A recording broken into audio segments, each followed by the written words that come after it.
চ্যানেলে আপনাদের সবাইকে আবারও স্বাগতম। আজকে আমরা কথা বলবো 2024 সালের এক হাড় হিম করা পলিটিক্যাল ড্রামা আই অ্যাম নেভেনকা নিয়ে। ইসিআর বোলাহিনের পরিচালনায় তৈরি এই মুভিটি স্পেনের এমন এক সত্য ঘটনা অবলম্বনে তৈরি যা শুনলে আপনার গায়ের লোম দাঁড়িয়ে যাবে।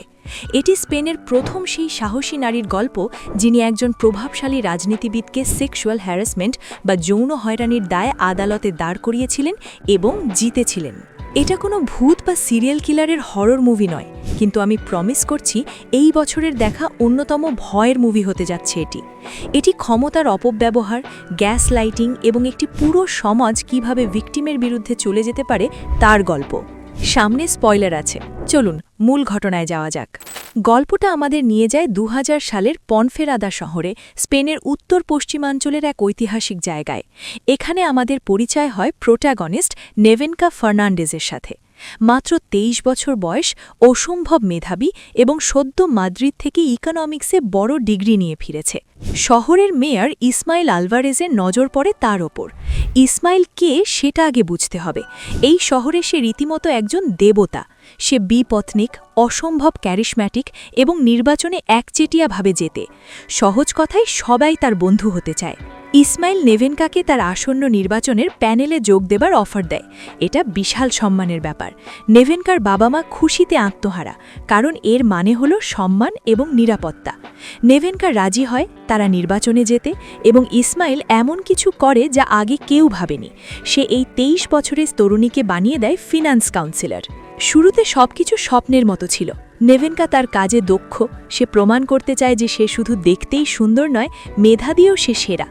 কিন্তু খেয়াল করুন, বিপদ সংকেত বা রেড ফ্ল্যাগগুলো শুরু থেকেই ছিল। ইসমাইল একটু বেশিই বন্ধুত্বপূর্ণ, সে নেভেনকার কাঁধে হাত রাখে, একটু বেশি সময় ধরে কলিগদের সামনেই তার রূপ নিয়ে মন্তব্য করে। প্রথমে নেভেনকা বিষয়গুলোকে পাত্তা দেয় না। সেভাবে উনি হয়তো একটু স্নেহপ্রবণ, পলিটিশিয়ানরা এমনই হয়। সবাই তাকে সতর্ক করে যে ইসমাইল একজন লেডিজ ম্যান, কিন্তু তারা সেটা বলে হাসতে হাসতে, যেন এটা খুব স্বাভাবিক ব্যাপার। এরপরই দৃশ্যপট পাল্টে যায়। ইসমাইল আর মেন্টর থাকে না, প্রেমিকের মতো আচরণ শুরু করে। না চাইতেই গিফট পাঠানো, মিটিংয়ের পর একা কর্নারে আটকে ফেলা। সে তার একাকিত্ব এবং বিপত্নিক হওয়ার ইমোশন ব্যবহার করে নেভেনকার সহানুভূতি পাওয়ার চেষ্টা করে। নেভেনকা নতুন পজিশনের চাপ আর মেয়ারের ক্ষমতার প্রতি মোহ থেকে কিছু সময়ের জন্য দুর্বল হয়ে পড়ে। তাদের মধ্যে খুব ছোট এবং গোপন একটা সম্পর্ক হয়, কিন্তু নেভেনকা দ্রুতই বুঝতে পারে এটা ভুল। সে লোকটাকে ভালোবাসে না, আর তাদের পাওয়ার ডাইনামিক্সটাও ঠিক নেই। সে সম্মানের সাথে সম্পর্কটা শেষ করতে চায়, ভাবে আবার আগের মতো শুধু কলিগ হয়ে কাজ করবে।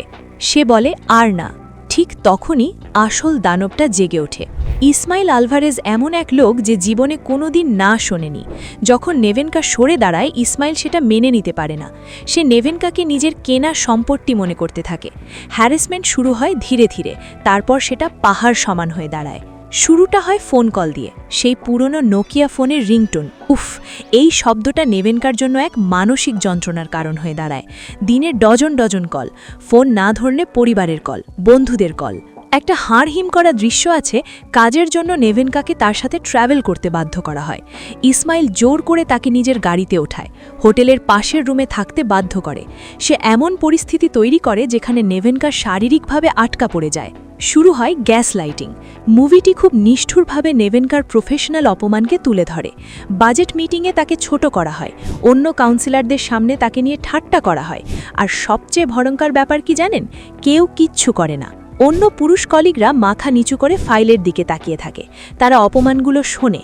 এক প্রাণবন্ত তরুণী থেকে সে জীবন্ত লাশে পরিণত হয়, খাওয়া বন্ধ করে দেয়, তীব্র ডিপ্রেশন আর অ্যাংজাইটিতে ভোগে।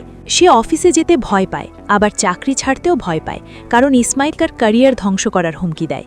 সে দলের ভেতর সাহায্য চায়, বড় নেতাদের কাছে প্রোটেকশন চায়। উত্তর আসে কি, ধৈর্য ধরো, সিন ক্রিয়েট করো না, এটা নির্বাচনের বছর। সে সম্পূর্ণ একা হয়ে যায়। নেভেনকা দেওয়ালে পিঠ ঠেকে যাওয়ার পর বুঝতে পারে ইসমাইল থামবে না যতক্ষণ না সে পুরোপুরি শেষ হচ্ছে। সে ডিপ্রেশনের জন্য মেডিকেল লিভ নেয়, পালিয়ে যায় মাদ্রিদে, কিন্তু ভয় সেখানেও তাকে তাড়া করে। অবশেষে সাইকিয়াট্রিস্ট তাকে সেই সত্যটা বলে যা তার শোনার দরকার। সে চুপিটারা বলে, এটা তোমার দোষ নয়, তুমি নির্যাতনের শিকার। 2001 সালের স্পেনে দাঁড়িয়ে নেভেনকা এমন এক সিদ্ধান্ত নেয় যা ছিল অকল্পনীয়। সে রিজাইন করার সিদ্ধান্ত নেয়।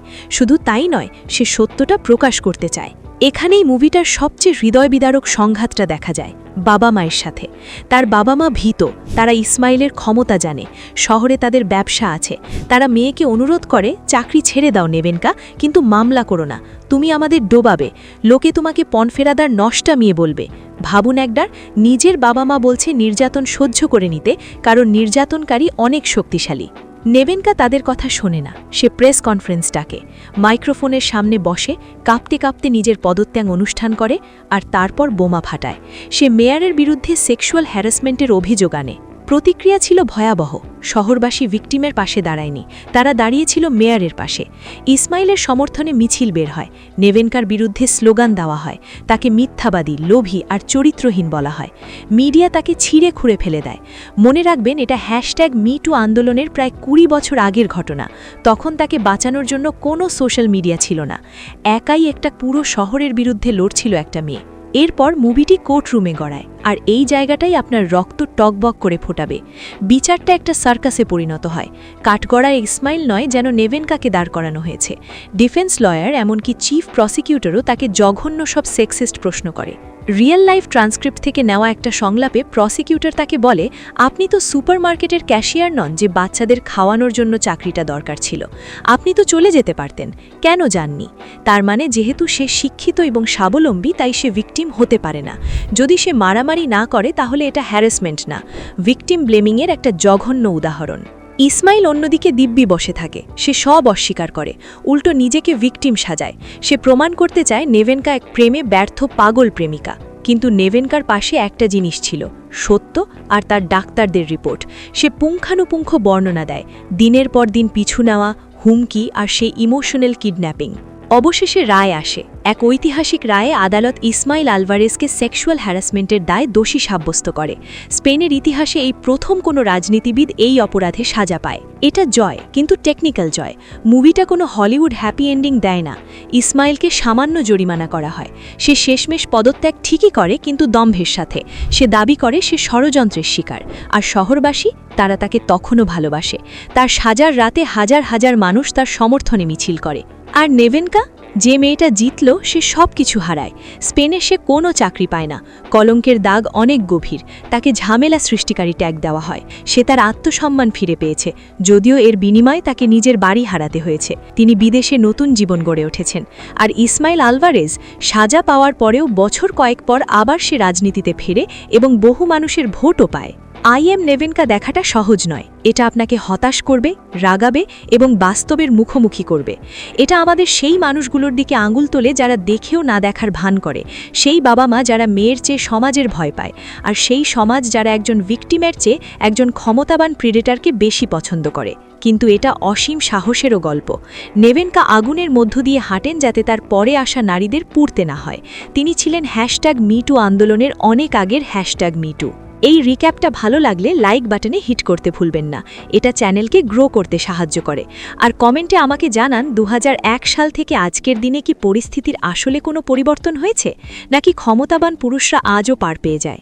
ভিডিওটি দেখার জন্য ধন্যবাদ। দেখা হচ্ছে পরের ভিডিওতে।